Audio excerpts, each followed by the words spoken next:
All right, well, let's talk about the 49ers' path to this year's Super Bowl. It goes through Dallas.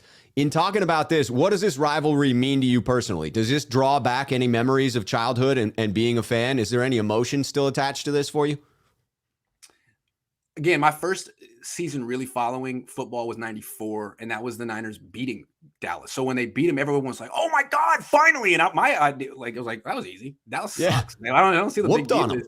Yeah, I don't get it. And then I remember like that year, everyone was wearing Deion Sanders Niner jerseys at school. Yes. So it was all about Niner jerseys. And then the year after, he went to the Cowboys, and all of a sudden, all my friends were wearing Cowboys jerseys. And I was like, oh, what's going on? I felt like I was out by myself at that point. So that was the only, like, I felt like I was a loner at that point socially because everyone became Cowboys fans quickly. Other than that, it was the Packers that would break my heart. Yes. Not the Cowboys, Packers. I couldn't believe them. Yeah. That was brutal. We could not seem to get past them. No.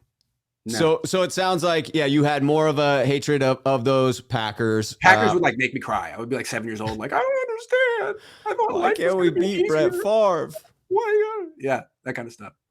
What was your best memory of that rivalry? Maybe specifically of the 94 season of that big time win in the NFC Championship game. I remember being so nervous before the NFC Championship game. It was 2 days after my birthday. I remember listening to it on the radio and just being so happy that they took a lead early. And yeah, that's pretty much what I remember.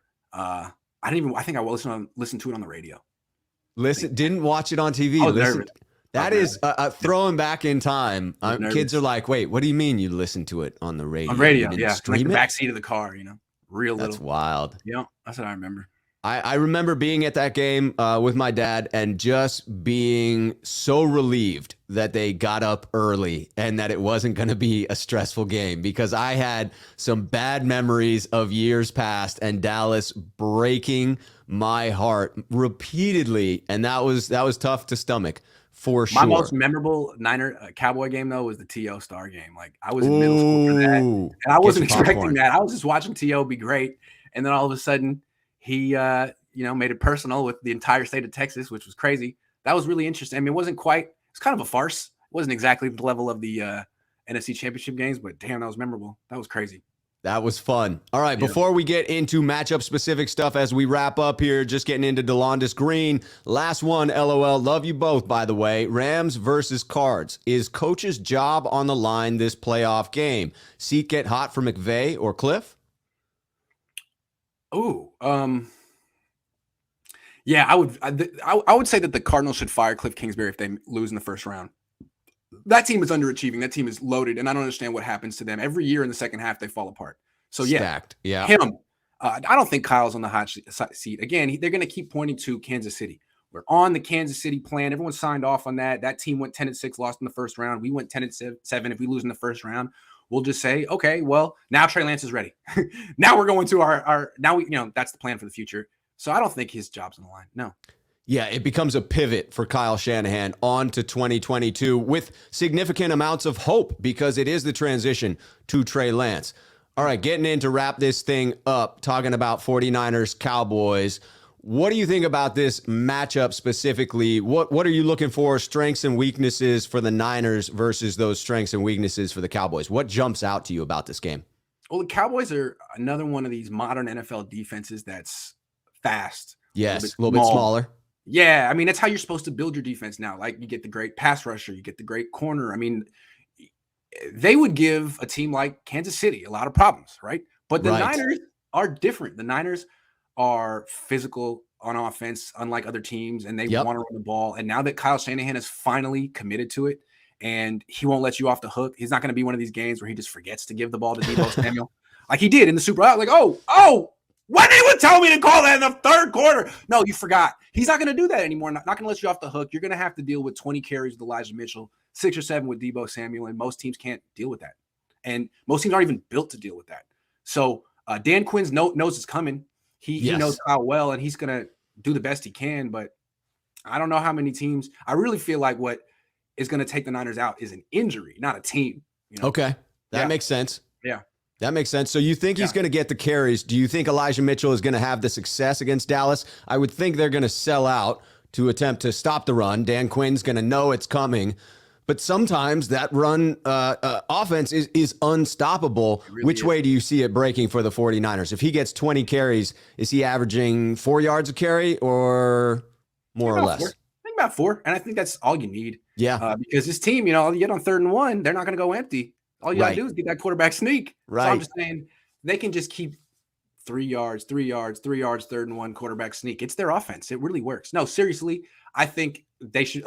The problem with other run teams like the Rams is they don't do as much as the Niners. You got the zone running teams or the gap scheme teams or the zone read teams. The Niners do everything well. They do literally everything in the run game, and they do it well because they've been practicing for 5 years. So if you feel like, we can't let them run outside, so we can't let them get to the perimeter, they have a million ways to run between the tackles. And Elijah Mitchell's good at it.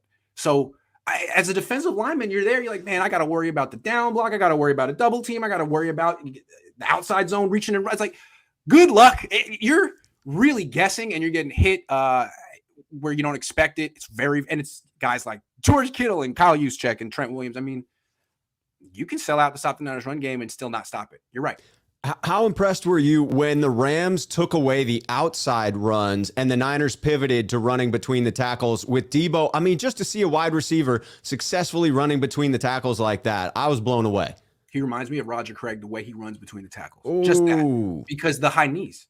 Roger Craig was about that size, and he would get real violent with his knees pumping like pistons. That's what Deebo looks to me like. I don't worry about Deebo running between the tackles. He looks like Roger Craig to me. He looks like a freaking running back, built like a running back. He's a hell of a player.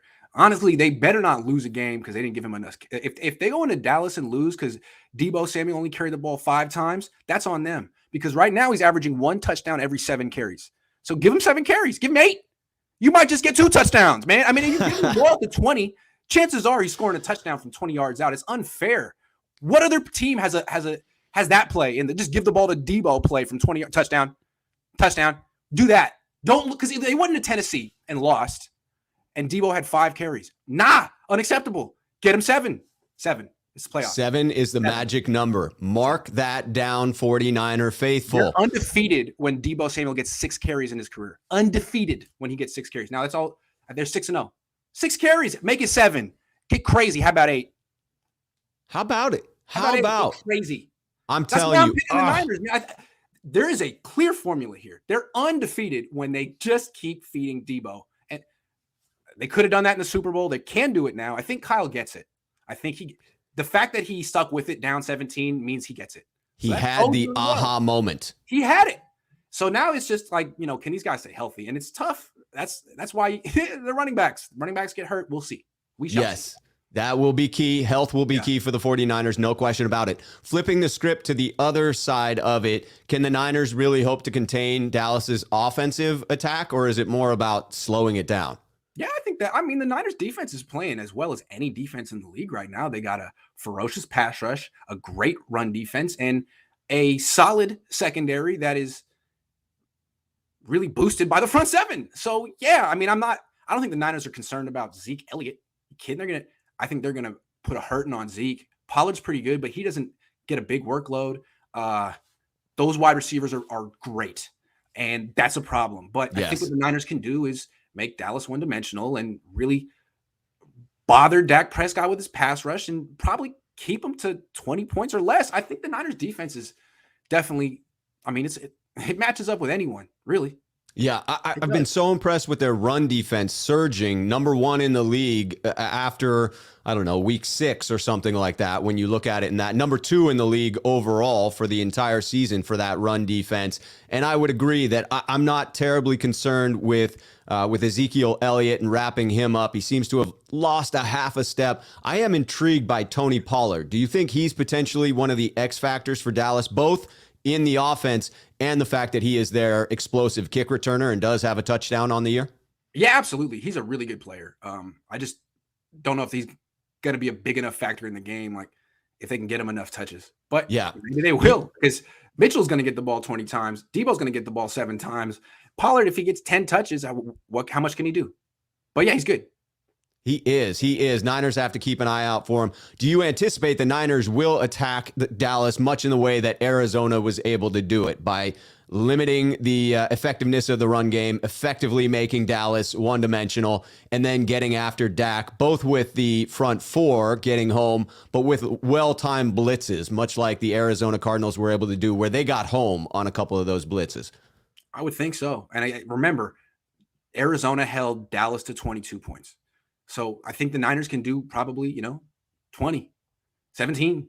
It's going to be tough on Dallas. You're not going to get easy yards against the Niners. You're not just going to hand off and get 4 or 5 yards of carry. It's not going to happen. No. And when you drop back, you're going to have pressure in your face. He's going to have to move a lot. Now, the thing about Dak is he's great, and his wide receivers are great. And we've seen what, Russell Wilson can do against the Niners. So I mean, if I were a Niner fan, I'd be kind of nervous.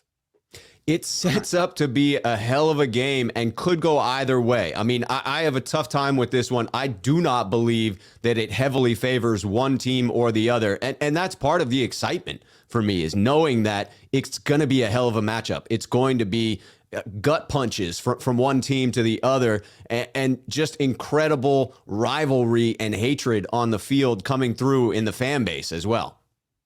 Absolutely. Can't wait.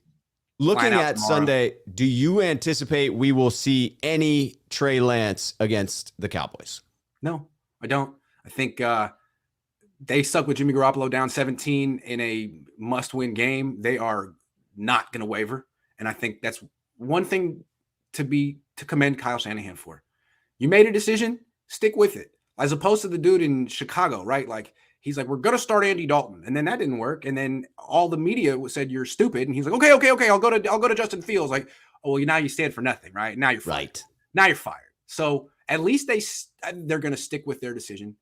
And we'll never know if the opposite decision would have been better.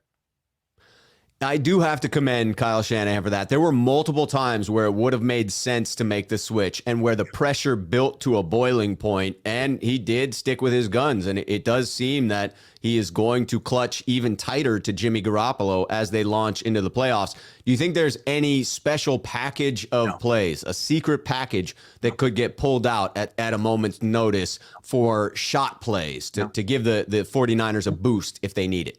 No. Nothing. It's funny. Before the game, I was talking about this with Jake Hutchinson at KMBR, Hutch Diesel on Twitter, and I was thinking same conversation. I said, "Do you think there's going to be a package of plays for Lance?" And what I said is no. And just to rub it into Niner fans, Deebo's going to throw a pass, not Trey Lance, and I was right. Deebo it's going to be other guys that come in and throw, not Lance. And that's just wild. Trolling Kyle. Like, oh, you think I should do this, huh? You think you know better than me? You think I should do this? Oh, well, I'm not going to do that. In fact, I'm going to do something similar to that, but in a different way. And I'm going to be the G. That's how he is. I respect it. You want a 2-quarterback system? Here's your 2-quarterback system. There you go. Here's Deebo. I love gotcha. That. So I think we're going to continue to see Deebo Samuel throw passes, because right now their best play is the sweep to Deebo from like 20 yards out. That's a guaranteed touchdown. And the only way you stop it is to sell out, and now they have the answer for that. So good luck. Good luck.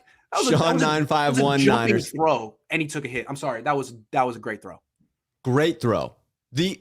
To wait and suck up Ramsey the way that he did and then deliver the pass, thing of beauty. It was amazing. I don't even know if Jimmy, he had it. It was an extremely athletic throw. It was great. Yes. Yes, it was.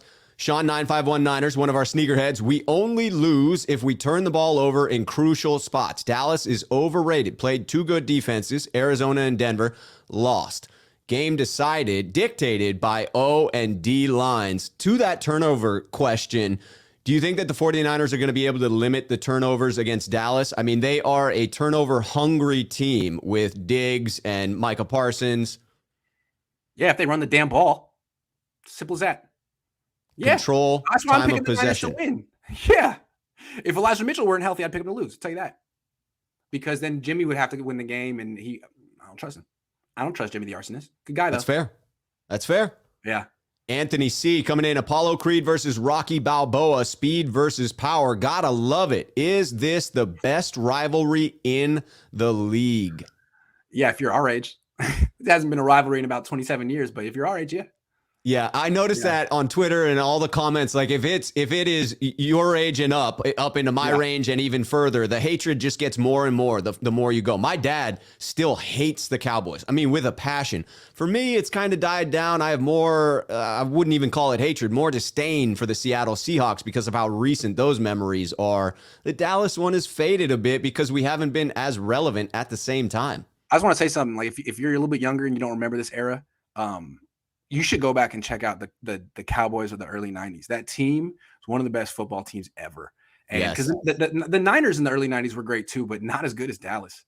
That's why it was such a big deal when they beat them in 94, because they had to get Deion Sanders in to beat. And they had to really become an all-star team to beat that freaking Dallas team. So go check that team out.